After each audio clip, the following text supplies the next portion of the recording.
என்னை வாழ வைத்துக் கொண்டிருக்கும் யூடியூப் சேனல் நேயர்களுக்கு நன்றியும் வணக்கமும். விபத்தில் சிக்கிய அஜித்துக்கு சூப்பர் ஸ்டார் ரஜினிகாந்த் ஆறுதல். சூப்பர் ஸ்டார் ரஜினிகாந்த் இப்போது தாய்லாந்தில் பேங்காக் நகரில் கூலி படத்தின் படப்பிடிப்பில் இருக்கார். அவர் எவ்வளவு விருப்பமும் ஆசையும் இருந்தால் அஜித் பதிவுகளை பார்ப்பாருங்கிறது இதிலிருந்து தெரியுது. அஜித்துக்கு விபத்து என்று கேள்விப்பட்டதும் அலறி எடுத்துக்கொண்டு என் இதயம் சில நிமிடங்களில் நின்று விட்டது. ஏன் இப்படிலாம் ரிஸ்க் எடுக்காரு? அஜித் இந்த மாதிரி ரிஸ்க்லாம் எடுக்க வேண்டாம் என்று வேண்டுகோள் விடுத்திருக்கிறார் சூப்பர் ஸ்டார் ரஜினிகாந்த். அஜித் குமாரை பொறுத்த வரைக்கும் ஒரே ஒரு ப்ளஸ் பாயிண்ட் என்னென்னா, எந்தவித பின்புலமும் இல்லாமல் சிவகார்த்தியினை போல, நடிகர் சிவாஜி கணேசனை போல தன்னுடைய சொந்த திறமையால் இந்த அளவுக்கு முன்னுக்கு வந்திருக்கிறார். மெடிக்கல் ரெப்ரசன்டேட்டிவாக வாழ்க்கையை தொடங்கிய பாலக்காட்டு மணியையரின் மகன். அவர் திருமணத்தில் 3 முறை திருமணம் செய்து கொண்டார். ஏனென்றால் பாலக்காட்டு மணியையருக்கும் குஜராத்தி பெண்மணிக்கும் பிறந்தவர் அஜித். அவருக்கு ஒரு அண்ணன் இருக்கார். அவர் அண்ணா யூனிவர்சிட்டியில் வேலை செஞ்சுட்டு இருக்காரு. அவர் தன்னுடைய அண்ணன் என்று சொல்லிக் கொள்ளவே மாட்டார். அண்ணா யூனிவர்சிட்டியில் வேலை செய்கிற அஜித்துடைய அண்ணன். இந்த சூழ்நிலையில் ஷாலினி, அவர் ஒரு சாதாரண தையல்காரருடைய மகள். கோடம்பாக்கத்தில் அந்த மெயின் ரோடில் அவர் தையல் கடை வைத்திருந்தார். 5 லைட்டு பக்கத்தில் அவருடைய வீடு. எனக்கு ஆரம்பத்தில் ஒரு 40 வருஷம் முன்னாடி எனக்கு ஒரு நல்ல பழக்கம். அவரும் காதலித்து திருமணம் செய்து கொண்டவர். கிறிஸ்தவருக்கும் முஸ்லீமுக்கும் பிறந்தவர் தான் ஷாலினி. இதன் காரணமாக அஜித் குஜராத் இந்து முறைப்படி ஒரு கல்யாணம், முஸ்லீம் முறைப்படி ஒரு கல்யாணம், கிறிஸ்தவ முறைப்படி ஒரு கல்யாணம், 3 முறை தாலி கட்டினார் ஷாலினி கழுத்தில் அஜித். அதேமாதிரி அவருடைய பங்களாவிலையும் அந்த கேட்டில் பார்த்திங்கன்னா அல்லாவுடைய முத்திரை இருக்கும். அதே மாதிரி கிறிஸ்தவ சர்ச்சு கிராஸ் இருக்கும். அதேமாதிரி இந்துல கடவுள்களும் இருக்கும். அப்பேற்பட்ட ஒரு நபர் ஷாலினியுடைய முதல் திருமணம் நடந்த கையோடு கிறிஸ்துமஸை முன்னிட்டு எல்லா பத்திரிகைக்காரர்களுக்கும் ஒரு டப்பா நிறைய சாக்லேட்டு அப்புறம் கேக்கெல்லாம் அனுப்பியவர் தான் அஜித். அவர் அடிக்கடி பத்திரிகையாளர்களை சந்தித்து நலம் விசாரிப்பார். பத்திரிகையாளர்கள் ரொம்ப ஜோவியலாக இருக்கக்கூடிய நடிகர் அஜித். இது நான் சொல்கிறது ஆரம்பத்தில். அப்போது ஒரு முறை திடீர்னு நான் கார் ரேஸில் கலந்துக்க போகிறேன், பைக் ரேஸில் கலந்துக்க போகிறேன்னு சொல்லி ஒரு பத்திரிகையாளர் சந்திப்பை நடத்தினார். அப்போ அவர் சொன்னார், எல்லாருக்கும் வாழ்க்கையில் ஒரு லட்சியம் உண்டு. எனக்கு சினிமா நடிகன் ஆவேனுக்கு அவனைகள் கூட நினைக்கவில்லை. மக்கள் இதயத்தில் நான் பாய்ந்து விட்டேன். மக்கள் என்னை ஏற்றுக்கொண்டு விட்டார்கள். ஆனால் எனக்குன்னு ஒரு லட்சியம் என்னென்னா, நான் கார் ரேஸ்லையும் மோட்டர் பைக் ரேஸ்லையும் ஜெயிக்கணும். அதுவும் அகில உலக அளவில் நான் ஜெயிக்கணும்னு ட்ரை பண்ணிகிட்ருக்கேன். ஆனால் நீங்கள் நினைக்கிற மாதிரி இல்லை கார் ரேஸு. கோடீஸ்வரர்களுடைய கனவு விளையாட்டு தான் கார் ரேஸு. அந்த கோடீஸ்வரர்கள் தான் அந்த காரை விலைக்கு வாங்க முடியும். 5 கோடி 6 கோடி இருக்கும் அந்த கார் மட்டும். அது மட்டும் இல்லை, அது ஸ்பான்சர்ஸ் கோடிக்கணக்கில் தேவை. ஆனால் அந்த அளவுக்கு நான் சம்பாதிக்கலை. நான் முன்னேறி கொண்டு வருகிற நடிகர். அதனால் ஸ்பான்சர் கிடைச்சாதான் நான் அந்த பந்தயங்களை கலந்து கொள்ள முடியும். நான் ஸ்பான்சர்ஸை தேடுறதுக்காகத்தான் இப்போ உங்களை பத்திரிகை சந்திக்கிறேன் என்று சொன்னார். கோடிக்கணக்கில் சம்பளம் வாங்குகிற அஜித்தாலேயே ஸ்பான்சர்ஸ் கிடைச்சாதான் அந்த பந்தயத்தில் கலந்து கொள்ள முடியும் என்ற நிலை என்றால் அது எவ்வளோ பெரிய பணக்கார விளையாட்டு என்பதை நீங்கள் உங்கள் அன்பாலேயே புரிந்து கொள்ளலாம். அந்தளவு ஒரு காஸ்ட்லி விளையாட்டு. அப்போ ஒரு முறை பத்திரிகையாளரை சந்திக்கும் பொழுது, என்னை நீங்கள் ரொம்ப ஜோவியலாக பார்க்குறீங்க, ஆனால் எனக்குள்ள இன்னொரு மனுஷன் இருக்கான். நான் கிட்டத்தட்ட பல விபத்துகளை சந்திச்சிருக்கேன். அந்த விபத்துகளை சரிப்படுத்துவதற்காக நான் தினசரி இவ்வளோ மாத்திரை சாப்பிட்றேன்னு சொல்லி அவர் சாப்பிட்ற மாத்திரைகளை எல்லாம் காட்டிக்கிட்டார். அது மட்டுமல்ல, அவர் எவ்வளவு பெரிய உடல்நிலையை தாங்கி கொண்டு இந்த தொழிலில் ஈடுபட்டிருக்கிறாருங்க என்பது அவருக்கு மட்டும்தான் புரியும். அவர் உடல் எடை அதிகரிப்பதற்கு காரணமே அவர் சாப்பிடுகிற மாத்திரைகள் தான். என்று அவரே சொன்னார், நான் சொல்லலை. அதுக்கப்புறம் அவர் கிட்டத்தட்ட விஜயும் அஜித்தும் ஒரே ட்ராக்கில் பயணித்தாங்க.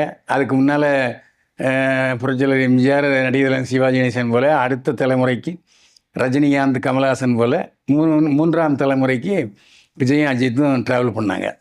இருந்தாலும் அந்த கார் ரேஸை, பைக் ரேஸை விடவே இல்லை. எந்த நாட்டுக்கு ஷூட்டிங் போனாலும் சரி, அங்கே அந்த பைக்கை கொண்டு போயிடுவார். பைக்கு முழுவதும் பைக்கில் உலகத்தை சுற்றிய நடிகர், முதல் நடிகர் யாருன்னா அது அஜித் தான். அந்த அளவுக்கு அவர் அந்த பைக்கை நேசிக்கிறவர். அது மட்டும் இல்லாமல் சென்னையில் பைக் ரேஸு நடத்துகிறவங்க, அதாவது பைக் ரேஸ்னால் ரோட்டில் பைக் ரேஸ் இல்லை, அது வந்து இப்போது அங்கே நம்ம சென்னையிலே இருங்காட்டுக்கோட்டையில் வந்து அந்த கார் ரேஸு, மோட்டர் ரேஸ் நடத்துகிற இடம் இருக்குது. அந்த இடத்துல போய் பயிற்சி பெற்றவர்களை சொல்கிறார் அவர். ரோடு ரேஸ் இல்லை. அப்படி வந்து அவர் அந்த பயிற்சி பெறும் வீரர்களுக்கு நிறைய உபகரணங்களை வாங்கி கொடுத்தாரு. அது மட்டும் இல்லை, ஃப்ளைட்டு கற்றுக்குறாங்க இல்லையா, அவங்களுக்கும் உபகரணங்களை வாங்கி கொடுத்து இன்னும் சொல்ல போனால் அஜித் ரேசிங் அப்படின்னு ஒரு குழுவே வச்சுருக்கார். அதில் தன்னுடன் கார் பந்தயத்தில் கலந்து கொள்கிறவர்களை உறுப்பினராக சேர்த்து கொண்டிருக்கிறார். இந்த மாதிரி சினிமா தவிர்த்து இந்த மாதிரி நடவடிக்கைகளையும் அஜித் ஈடுபட்டு கொண்டிருக்கிறார். இப்போது அஜித் 2 படம் தான் நடிச்சிட்டு இருக்காரு. ஒன்று நடித்து கொண்டிருந்தார், ஒன்று விடாமுயற்சி, 2வது குட் பேட் அண்ட் அக்லி. 2 படங்களுமே படப்பிடிப்பு முடிந்து விட்டன. சில சில்லறை வேலைகளை பாக்கியதுக்காக பொங்கலுக்கு வர வேண்டிய விடாமுயற்சி படம் கொஞ்சம் தள்ளி போகுது. ஜனவரி 26 அல்லது பிப்ரவரி முதல் வாரத்தில் வெளியாகலாம் விடாமுயற்சி. இந்த சூழ்நிலையில் இந்த வருஷம் 2024 அஜித் நடித்த எந்த படமும் வெளியாகவில்லை. ஆனால் 2025 அஜித் நடித்த 2 படங்கள் வெளியாகிறது. ஒன்று விடாமுயற்சி, இன்னொன்று good bad and ugly. Good bad and ugly பட நிறுவனத்தினரும் தங்களுடைய வெளியீட்டு தேதியை அறிவித்து விட்டார்கள். ஏப்ரல் 10 வெளியாகும் குட் பேட் அண்ட் அக்லி என்று அறிவித்து விட்டார்கள். ஆனால் அவர் என்ன சொல்லியிருக்காருன்னா, நான் 2025 ஆண்டில் 6 மாதம் கார் ரேஸில் கலந்து கொள்கிறேன். மீதி 6 மாதத்துக்கு என்னுடைய குடும்பத்துடன் செலவிடுவதற்கு 6 மாதத்தை ஒதுக்கியிருக்கேன். 6 மாதமும் உலகத்தில் உள்ள எல்லா நாடுகளுக்கும் என்னுடைய குடும்பத்தினருடன் சென்று ட்ராவல் பண்ணுவேன், சந்தோஷமாக இருப்பேன். ஆகவே 2025 நான் படப்பிடிப்பில் கலந்து கொள்ளவில்லை, 2026 தான் கலந்து கொள்வேன் என்று அறிவித்திருக்கிறார் அஜித். இதில் வந்து அஜித்துக்கும் விஜய்க்கு என்ன ஒற்றுமைன்னா, 2026 நான் முழுக்க அரசியலுக்கு போயிடுவேன். அதுமாதிரி இப்போதும் அவர் கிட்டத்தட்ட 90% படப்பிடிப்பு முடித்து விட்டார் விஜய். அதனால் 2025 ஏப்ரல்லே முழுக்க அவர் தேர்தல் பிரச்சாரத்தில் ஈடுபட்டுருவார். இந்த 2025 ஆண்டு தமிழ் சினிமாவுக்கு ஒரு சோகமான ஆண்டோ என்னவோ தெரியவில்லை. விஜய் நடித்த ஒரு படம், கடைசி படம் மட்டும் வெளிவரும். அஜித் நடித்த 2 படம் வரும். ஆனால் அஜித்தும் விஜயும் ஷூட்டிங்கில் கலந்து கொள்ள மாட்டார்கள். நிரந்தரமாக அரசியலுக்கு போகிறார் விஜய். அதேமாதிரி அஜித்து இந்த 2025 முழுக்க சொன்ன மாதிரி 6 மாதம் குடும்பத்துடன், 6 மாதம் பைக் ரேஸ், கார் ரேஸ் என்று அறிவித்து விட்டார். இப்போ துபாய்க்கு அவர் சென்னை விமான நிலையத்திலேருந்து கிளம்பினார். ஜனவரி 11 இந்த கார் ரேஸ் நடக்குது. அந்த விமான நிலையத்தில் தன்னுடைய மனைவி ஷாலினி வந்திருந்தார், மகனும் வந்திருந்தார். ஷாலினிக்கும் மகனுக்கும் கட்டி அணைத்து முத்தம் கொடுத்து விட்டு வழி அனுப்புகிற வீடியோவை அஜித்தே வெளியிட்டிருந்தார். இப்போது 11 நடக்கிற போட்டிக்கு இப்போது ட்ரெய்லர், அதாவது பயிற்சி எடுத்துக்கொள்கிறார்கள். அந்த முறையிலே பயிற்சி எடுக்கும்போதே கொஞ்சம் ரிஸ்க்காக தான் பயிற்சி எடுப்பாங்க. பயிற்சி எடுக்கும்போது அவர் போர்ஷோ என்ற கார், கேட்ரேக் என்ற பிரிவில் உள்ளது. அது வந்து சாதாரணமான கார் மாதிரி இருக்காது, அது கூம்பு போல் இருக்கும். அதாவது எப்படி பிளேனுக்கு இருக்கோ அதுமாரி கூர்மையாக இருக்கும். ஏன்னா வேகமாக காற்றை கிழித்து கொண்டு செல்ல வேண்டும் கார் என்பதால் அப்படி இனிமேல் அதை நிர்மாணித்திருக்கிறாங்க. அது வந்து எப்படிலாம் ரிஸ்க் ஏற்படும் என்பதை முதலிலேயே பயிற்சி செய்து விடுவார்கள். இதில் முக்கியமான விஷயம் என்னென்னா, 10 கோடி ரூபா அந்த காரோட மதிப்பு.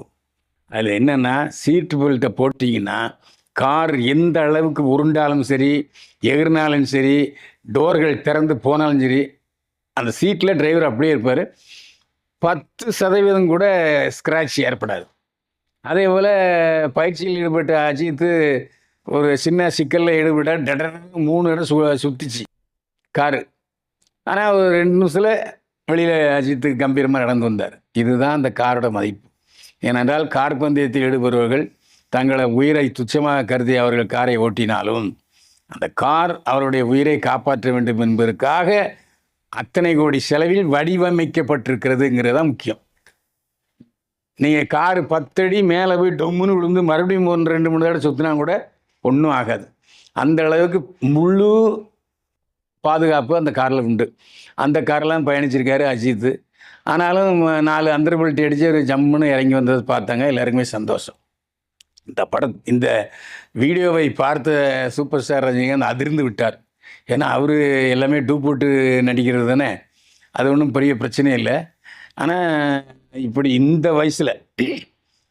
வயசில் அஜித் இப்படி ஒரு ரிஸ்க் எடுத்து அவர் செய்கிறாரே, அதுவும் காசு கிடைக்குமா, சினிமாவுக்குனால கூட பரவாயில்ல, இது போட்டி தான், ஜெயிச்சா தான் உண்டு, இல்லைன்னா ரிஸ்க்கு அப்படிங்கிற சூழ்நிலையில் அவர் செய்கிறதை பார்த்து ரஜினிகாந்த் ஏன் இந்த ரிஸ்க் எடுக்கிறாரு, நான் அவரை கேட்டுக்கொள்கிறேன், இனிமேல் இந்த மாதிரி ரிஸ்க் எடுத்து நீங்கள் மோட்டார் பந்தயத்தில் கலந்துள்ளாதீர்கள் என்று சொல்லியிருக்கிறார் ரஜினிகாந்த். அதே மாதிரி வழக்கமாக அஜித் படங்களுக்கு சண்டை காட்சிகளை அமைக்கிற சண்டை காட்சி இயக்குனர் சுப்ரீம் சுந்தர் ரொம்ப ரசிகர்களுக்காகவும் நமக்காகவும் சொல்லியிருக்காரு. ஏன் சார் இப்படிலாம் ரிஸ்க் எடுத்து பண்ணுறீங்க, இது நிறுத்திடலாமே அப்படின்னு கேட்டது. இல்லைப்பா, எல்லா தொழிலையும் ஆபத்துங்கிறது இருக்க தான் செய்யும். என் சினிமா நடி எனக்கு ஆபத்து வராதா? எனவே இது எனக்கு பிடித்த தொழில், பிடித்த விஷயத்தை நான் செய்கிறதில் சந்தோஷப்படுறேன். ஆனால் என்னுடைய ரசிகர்கள் இருக்கும்போது அவ்வளோ சீக்கிரம் நான் யாரையும் விட்டு போக மாட்டேன். ரசிகர்கள் என்னை காப்பாற்றி விடுவார்கள். ரசிகர்களுடைய மனச்சாட்சி, ரசிகர்களுடைய பிரார்த்தனைலாம் எனக்கு இருக்குது. ஆனால் நிச்சயமாக நான் எந்தவித சூழ்நிலையிலும் எதிர்மறை விரைவுகளை பற்றி நான் கவலைப்பட மாட்டேன். ரசிகர்கள் இருக்கிறார்கள் என்னை பாதுகாக்க என்று சொல்லுவதோடு மட்டுமல்லாமல் நான் தொடர்ந்து இந்த மாதிரி கார் பந்தயங்களிலே கலந்து கொள்வேன். என்னை உற்சாகப்படுத்துங்கள், இந்த மாதிரி கலந்து கொள்ளாதீர்கள் என்று நெகட்டிவ் அப்ரோச் பண்ண வேண்டாம் என்று சொல்லியிருக்கிறார் சுப்ரீம் சுந்தரிடம் அஜித். என்னதான் அவர் கம்பீரமாக கார் விபத்திலிருந்து மீண்டாலும் முன்னெச்சரிக்கை நடவடிக்கையாக அவர் துபாயில் உள்ள ஆஸ்பத்திரிக்கு போனார். ஆஸ்பத்திரிக்கு போய் சென்றவுடன் இல்லை கொஞ்ச நேரம் ரெஸ்ட் எடுத்து சரியாக போயிடும், ஒன்றும் சீரியஸாக ப்ராப்ளம் ஒன்றும் இல்லை என்று மருத்துவர் சொல்லிவிட்டார்கள்.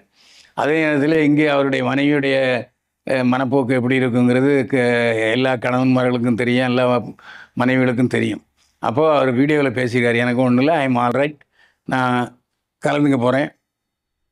சில மணி நேர ஓய்வுக்கு பிறகு நான் ஜனவரி 16 நிச்சயமாக வெற்றி கோப்பையுடன் வருவேன் என்று மனைவிக்கு ஆறுதல் சொல்லியிருக்கிறார் அஜித்.